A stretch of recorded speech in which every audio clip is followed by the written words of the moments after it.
Hey, everybody, it's Mike from the Mike Wagner Show, powered by SoundCloud Studios. Visit online at soundcloudstudios.com for all your needs.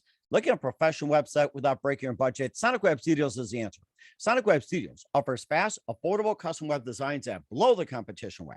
Call today, 1-800-303-3960. That's 1-800-303-3960.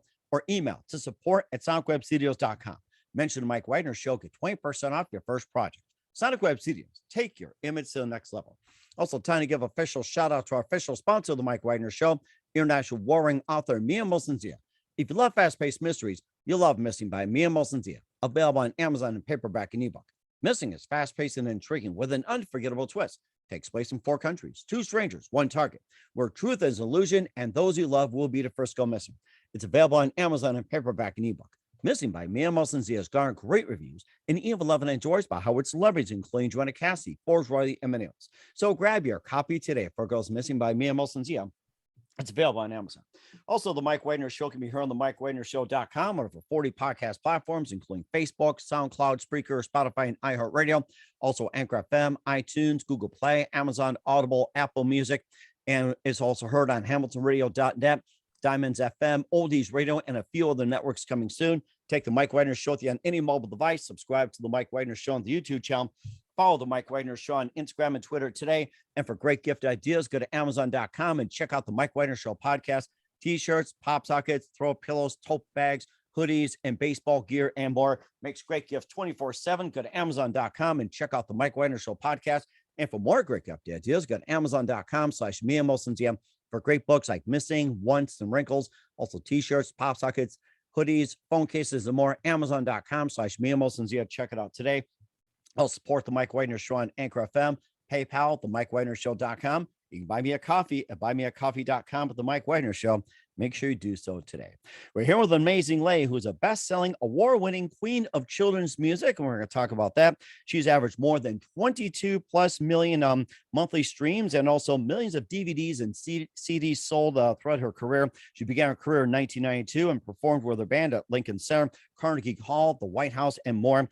Her debut DVD was the first ever indie children's music DVD to enter the Billboard charts at #1, and first ever performing musical videos on Nick Jr. and also Jack's Big Magic Show. And she's celebrating her 25th anniversary of her release, and she's got a 15, which is coming out in 2022. We'll talk about that. Live, ladies and gentlemen, from the Plush Studios in beautiful downtown New York City, the best-selling, award-winning queen of children's music, the amazingly multi-talented Laurie Berkner. Laurie, good morning, good afternoon, good evening. Thanks for joining us today.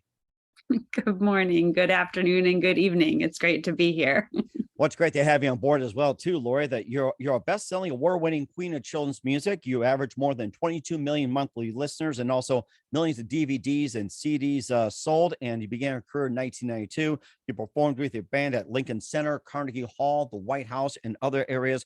Your debut DV hit #1 the Billboard chart in its debut, Straight Up, and you first ever performed music videos on Nick Jr. You also run Jack's Big Music Show and more. You had some other amazing work as well, too, like Buzz Buzz, Victor Vito, Under a Shady Tree, also Rocket Ship Run, and Superhero, and Waiting for the Elevator, Let's Go, and more. And we're talking about your 25th anniversary of the release of your first album. What do you think of that? And what do you think about that? Just tell us how you first got started. Sure. When I was just out of college, I had gotten a job as a preschool music teacher, and I loved being around kids and I loved making music.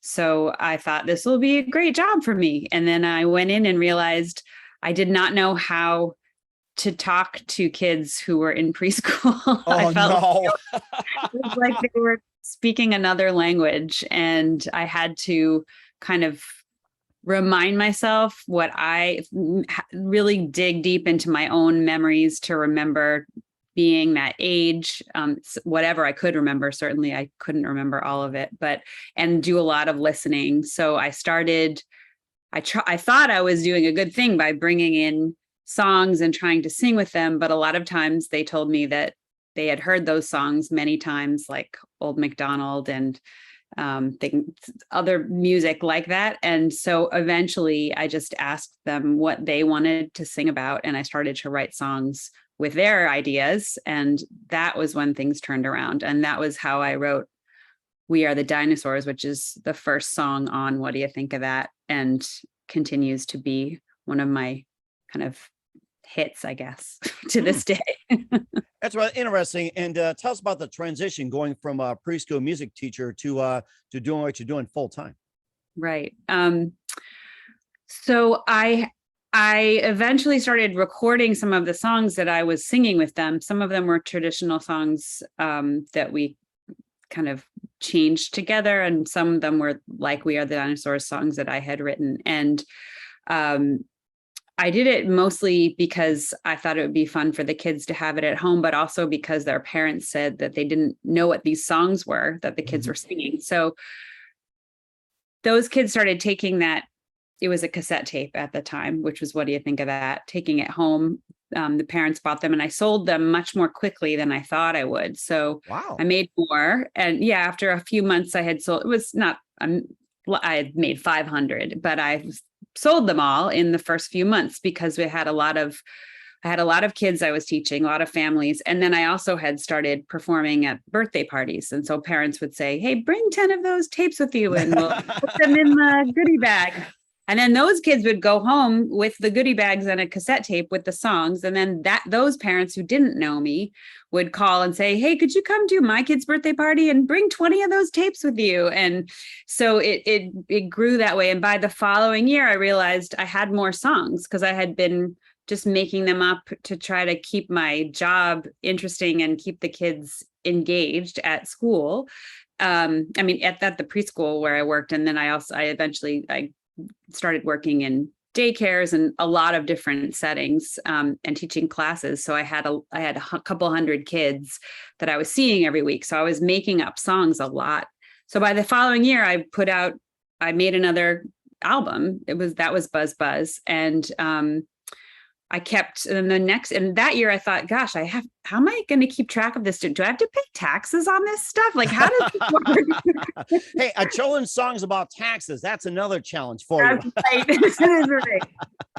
So I started my record label then, Two Tomatoes Records. That was in 98, the year that I did Buzz Buzz. It was just a doing business as, it was really just out of my apartment. It was some years later that I actually incorporated, but that was when I started to actually think, oh, I guess maybe I'm doing something here. Like at the time, making a website was a pretty big deal. It was sort of lots of things were new with the internet. This was 98. In the mid 90s, nobody even really had an email address except people who were like really techno savvy. And I remember those days. Yes. Or it's like the internet's like beep, beep. It's like, what are you going to get off the phone? Need to make a call. Exactly. And I had started out with an 888 number, instead of like a website. So I eventually realized, I think I need to build a website. And now I have this little like run record label that was my business. And in the next year, I put out another album. And by then I thought, you know what, this is taking a lot of energy and time, and it's working. Like people are buying these and I'm getting journalists to review them. And I'm starting to sell them in stores there were lots of, anyway, there are many stories, but eventually I just ended up letting go of the teaching and focusing full time on doing the kids' music. And a lot of the concerts grew out of that too. The more people that knew who I was or had the albums. Eventually, I then also did get this, a couple of opportunities. One was to be on the Today Show back in the early 2000s because someone had a kid who had a birthday party and got one of my CDs in their goodie bag, and their mom worked at the Today Show, and she pitched me and said, there's this great kids musician. We should have her perform in the plaza. It'd be really cool. And I had also done some fancy part like Madonna's daughter, Lola, and Sting's son. Yeah, it was just sort of that New York, like people talking and sharing the music basically. So I had something to kind of hook that to make it seem like I was a little fancier. And so they put me on the on the plaza. And that led to me meeting somebody who some years later, I mean, all of these took years. I ended up on Jack's Big Music Show. And each of those steps broadened my ability to reach people and sort of turned my what used to just be making up songs with the kids in a classroom into writing them, performing, making videos, doing concerts, making, albums and books and all the things that I've been doing now. That's rather interesting. I thought on the Today Show, you thrown a big kids party or something. So it would have been like that. What was funny is that this woman, I don't even know what her name was.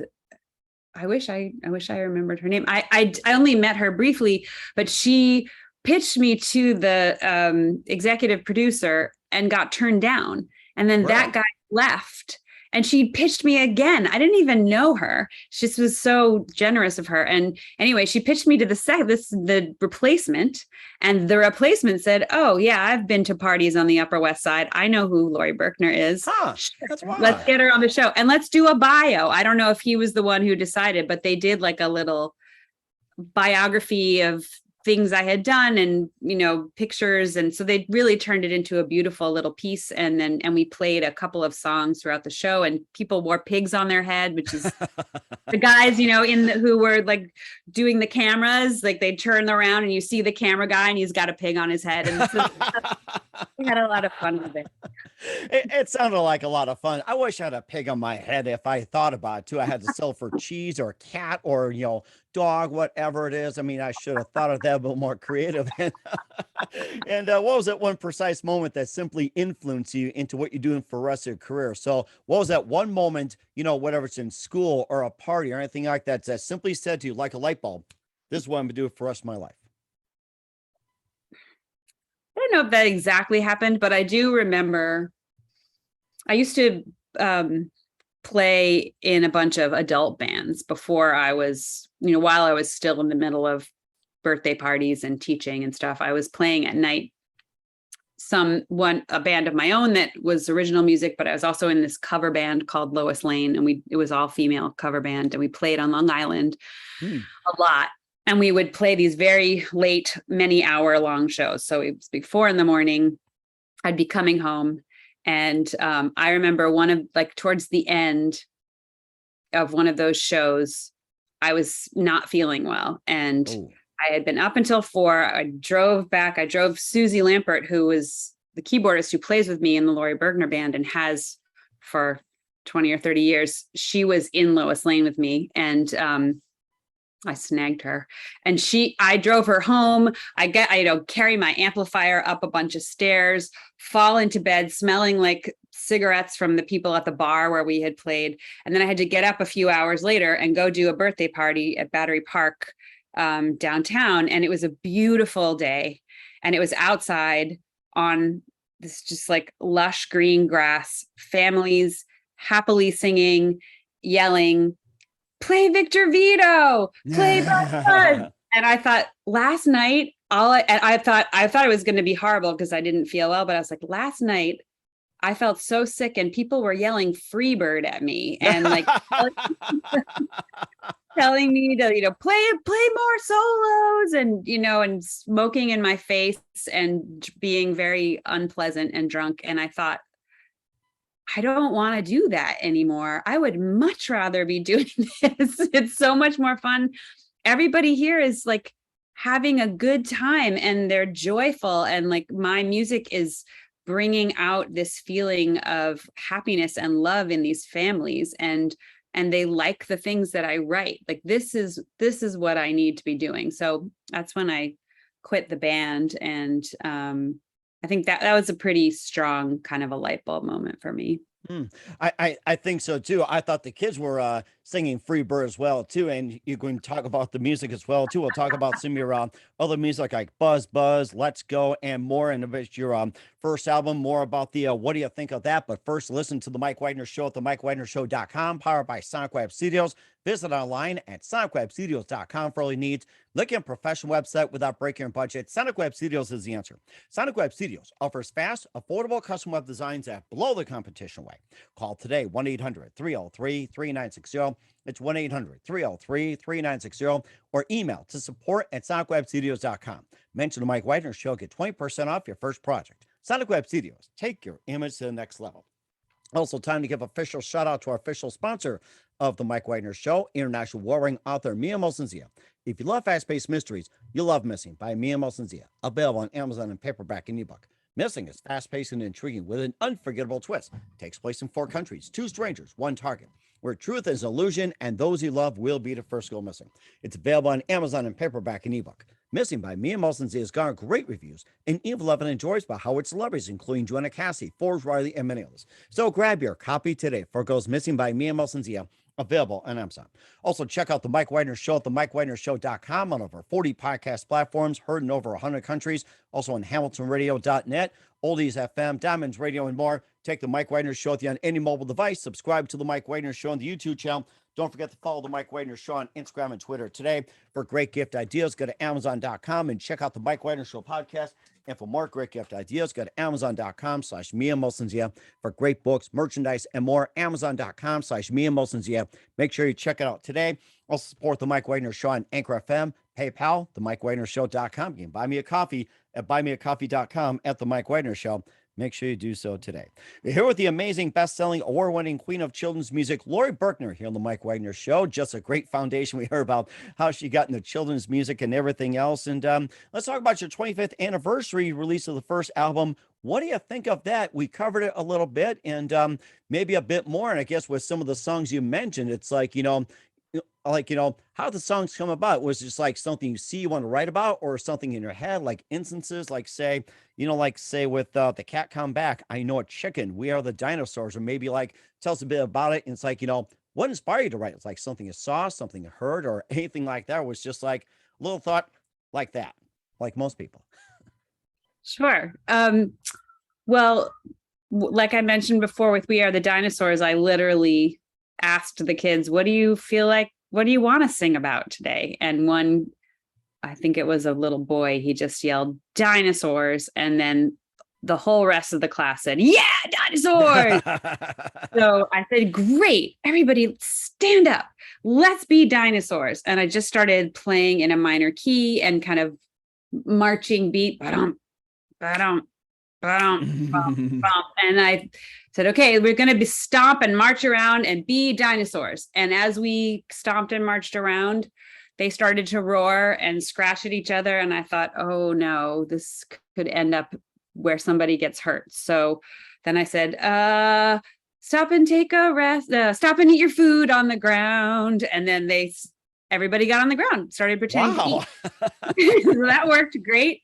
Then so we stopped and marched again. And then the same thing happened and I had them take a rest. And so, it just sort of evolved as I was watching them and seeing how long it took before it devolved into, kind of facing and being more aggressive towards each other rather than just allowing themselves to feel that inside. And I think, it just, like I said, it kind of evolved that way. So some of the other songs, The Cat Came Back is actually an old song from, I think it's 1917.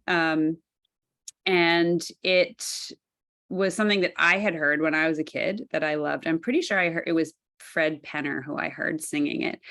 And so I put a few of my own spin on some of the lyrics, but I loved it so much. It was really fun to bring that out with the kids. And that one worked really well.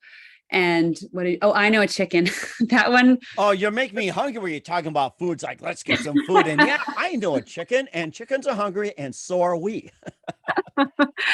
Well, this is actually more about the live kind of chicken who lays an egg because the kids would have these little shaky shakers that were shaped like eggs, which is also a really great size for very small hands. So it's a kind of an instrument that most kids at any age could play. And so I thought it would be fun just to make up a song and play on the idea of the shakers being shaped like eggs. And so it's sort of a blues song about a chicken and with a call and response where the kids sing back to me and they can shake fast and slow. And they just really loved doing all of those different kinds of movements. So that was also one that I just kind of made up while I was sitting there with them thinking about what might make the day more fun. That's rather interesting as well, too. And you also had Under a Shady Tree, Rocket Ship Run, Superhero, and Waiting for the Elevator. And you also had Let's Go as well, too. And tell us about some of those releases. And if you got some other releases, feel free to mention as well. Sure. Right. So the first three that came out pretty quickly were, like I said, What Do You Think of That, Buzz Buzz, and Victor Vito. And then a few years later, I put out Under a Shady Tree, and by then I wasn't teaching anymore. So I wasn't writing as often. So I waited a few years, and a lot was also happening in my career was actually becoming something where I was a kids music artist instead of a music specialist or teacher. Mm-hmm. And then after that, I took a while off because I had my daughter. So I have one child and she's 17 now, but I had her when I put out Rocket Ship Run, I think she was about 3. Wow. And so some of those songs were songs I wrote as she was growing. And after that came Superhero and Waiting for the Elevator and Party Day, which was a DVD where I wrote some songs for it about having a birthday party, which, as you know, I knew a lot about. Mm-hmm. And then I released Let's Go during the pandemic. And in between, I put out an album called Laurie Berkner's Favorite Classic Kids Songs. So that was covers of like 50 well-known kids songs and a Christmas album. And this year, the 15th album is going to be another Christmas album. And that's going to be amazing as well, too. And during the pandemic, instead of having concerts or parties you go to, it's like you also have them in the home as well, too. And they're quite revolutionary. Yeah, that was a special time. I mean, I feel so grateful that something so positive came out of such a not positive time, which was having these Facebook Lives that we did. I did a lot of them, at least weekly on the weekdays on a daily basis in the first few months of the pandemic when kids were home and just didn't have access to music class. And it became a very kind of familiar and consistent place, I think, for the kids to see my face and to know that I was going to always start with a certain song and end with a certain song and play songs that would allow them to use their imaginations and move around and that I just, cared and kept coming back. So that was really fun. And then we started doing once a month online birthday parties where basically I would do shout outs for kids who had birthdays in that month so that they could feel like they were being celebrated because so many kids weren't able to have birthday parties during, especially that first year. So we did that for a year. And then I started to turn them into both of those things into more real full length concerts where we had a lot of graphics and special guests and games interaction during the shows that were like actual live stream concert events. And that was really very fun. So I kind of wish, we talk about sometimes doing those still because I can't get everywhere. Like when I do a concert, I have to fly there, and a lot of places I may not get an offer for a concert in a certain venue or a certain state. So the live stream was a place where people in any country could watch or in any state. And that was a really nice thing. I just, at this point, don't know if we would get enough people watching that I would be able to actually do it financially. But I hope that we can do some of those again. Now, do you still get offers to do birthday parties still? I do. Yeah. Sometimes people call, and if they're, basically if they're willing to put on a concert in their home, I'll come and do it. Otherwise I tend to not do them so much anymore because it's just not really what I do anymore. I mostly do concerts. Right. Yeah. It just made me think of birthday parties, and you're known for that and whatever else. What was like the most unusual birthday party you've done? What was like the most memorable you've done? Oh, that's a good question. Unusual. Um, It can be good. yeah, I think I did play one in Westchester once where they had an enormous piece of land. I mean, I was going to say a yard, but it's like it was much bigger than a yard, and they actually brought in amusement park rides. Wow. To the house. Yeah, and then I put on a show there. Actually, I've done a couple like that. I actually did one like that more recently as well, but there was something about that one where some of the rides were like full on, Ferris wheel kind of like big machines with like airplanes going around in a circle, and just like it was as if you were in an amusement park. It was pretty. I think you know what you're talking about with the airplanes, the merry-go-round, the tilt-a-whirl, and bumper car. Exactly. It was like It's like your typical country fair, county fair. it was like a fair, exactly, but it was at somebody's home, so that was pretty memorable. And I'm sure, What and I'm sure they'll probably ask you to go on a ride. It's like, can you ride this pony? Get on a ride with me. It's like you probably get a request for that. So Well, that would be fun. I've done a lot that have pony rides, but there was something about this one, like bringing in those gigantic pieces of equipment was pretty unusual. that is rather interesting too. And we'll talk about your upcoming release for 2022 in just 1 minute. We're with Laurie Berkner. Listen to the Mike Wagner Show at the MikeWagnerShow.com, powered by Sonic Web Studios. Visit online at sonicwebstudios.com for all your needs. Also brought to you by official sponsor of the Mike Wagner Show, international warring author Mia Molson's The Missing, available on Amazon and paperback and ebook. We'll be back with the best-selling, award-winning queen of children's music, Laurie Berkner, after this time out. We're back with best-selling, award-winning queen of children's music, Laurie Berkner, here on the Mike Wagner Show. And you've got your 15th album to be released in October 2022. And tell us a bit about it, like a sneak peek.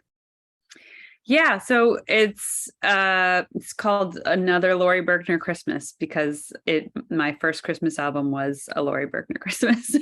So I'm working on recording some traditional songs. I've written a few new ones, and I have a couple special guests who are going to be on there. I'm excited about that I'm not going to share quite yet. But yeah, it's going to be hopefully another joyful and fun to listen to with the whole family Christmas album. And it sounds like it too. And we're looking forward to that. And what else can you expect from you in 2022 and beyond, Laurie? Yeah, I'm working on lots of different things, always writing new music. So there'll be more of that coming out and beyond the Christmas stuff. And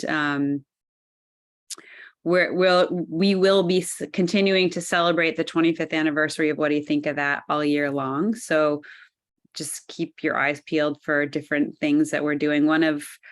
We do have that album. I actually remastered it, and so it's out now. You can listen to it in a higher quality streaming. It was originally done on 1-inch reel-to-reel tape, like I remember that, the good old analog. I think people are still craving that these days. I remember that. Yes. Yeah, so that's how I first recorded that album. So we went in and cleaned it up a little bit, and also we'll be using that for its release on vinyl. It never was on an actual record. I started on cassette and then made it into a CD, and then of course streaming happened, so now it's mostly MP3s. But we're going to put it out on vinyl. You can actually already pre-order it, but it's coming out in the fall. And when I did my first cassette tapes, I color coded them for the kids. So what do you think of that? I made it yellow, the tape itself, And then Buzz Buzz was, wait, I think it was red, and Victor Vito was blue. And so that when a child saw the cassette lying on the floor or something, they would know which one was the one that had the song that they wanted just by the color, and they could pop it into their cassette player. So because I did that, we decided to make the actual record for What Do You Think of That is yellow to mimic. Oh my gosh. I'm really pleased about. Oh, that's really interesting. I'm looking forward to that. And so many of us as well, too. And who do you consider biggest influence in your career? Oh man, that's hard. I mean, I love so many musicians, but it's funny. I actually think it may have been this woman who was the music teacher at where I got that first job, which was at Rockefeller University at their Child and Family Center. The woman who had the job before me, her name was Ruth Alperson. She was the music specialist. And I remember when I said I didn't know how to sing with those kids or even what they were talking about, how to talk to them, I actually went and I observed her, and I watched her just sit at a piano, and the kids would get up and dance and sit down and do everything that she asked them to. And they looked like they were having so much fun, and it was so musical. And I went up to her afterwards and I said, when I try to do that, the kids just run around the room screaming. What is your secret? And she said, stop trying to tell them what to do and put it in the music. Just don't talk so much. And that, like, just thinking about what I'm encouraging them to do with their bodies and things that I want to help them learn, thinking about putting that into my writing instead of trying to tell it to them and then singing a song together, that completely changed how I thought about writing music when I was thinking about writing for kids. So I would say she was probably the biggest influence on me. That is very interesting. We'll have to keep that in mind for all you teachers out there. It's something to apply to. And what's the best advice you can give to anybody at this point? I always think that the most important thing is just to notice what it is that you love and feel good and happy doing, and then follow that and try and make that part of your life. I imagine you have done that too, Mike. I mean, I can see you seem very comfortable behind a microphone, and you've created this career for yourself where you're doing podcasts and interviewing people. What do you think? Does that resonate with you? You know something? I have to say one thing. You took the words right out of my mouth. Yeah, I think you just spoke to me. Thank you very much. I just wish my kids had you as a teacher as well too. So I mean, you just hit it out of the park. I gotta say that. So that was amazing, and thank you very much. We're here with Laurie Berkner of 25th anniversary of the first album. What do you think of that on the Mike Wagner Show? The best-selling, award-winning queen of children's music. Laurie, big thank you for your time. You've been absolutely fantastic. Learned a lot from you. Looking forward to having you again soon. Make sure you keep us up to date. Keep in touch. Love to have you back. And once again, tell us about your upcoming projects. What's your website? How do people contact you? Where can people purchase or check out your music? Sure. My website's laurieberkner.com. It's LAURIEBERKNER. And you can find out everything about where I'm putting on concerts, what we're releasing, fun t-shirts, buy music, listen to things, watch videos through there. Another great resource is the Laurie Berkner Band channel on YouTube. I have so many videos, and feel really proud of them. We just put out a video for I Know a Chicken with that original recording a couple of weeks ago. So that's a fun one to look for. And I'll be performing live again now that it seems safe. So hopefully I'll continue to do that for a while. And again, we have the remastered version of What Do You Think of That is out. It's going to be out on vinyl in the fall. You can pre-order that on the website as well. And you can always do things like I do personalized videos through Cameo, and And I have the Christmas album coming out at the end of this year. We're certainly looking forward to it. Laurie, you got a lot going on. This is great. Again, Laurie, a big thank you for your time. You've been absolutely amazing. Looking forward to having you again soon. Make sure you keep this up to date. Keep in touch. Love have you back. We wish you all best. You definitely have a great future ahead of you. Thanks, Mike.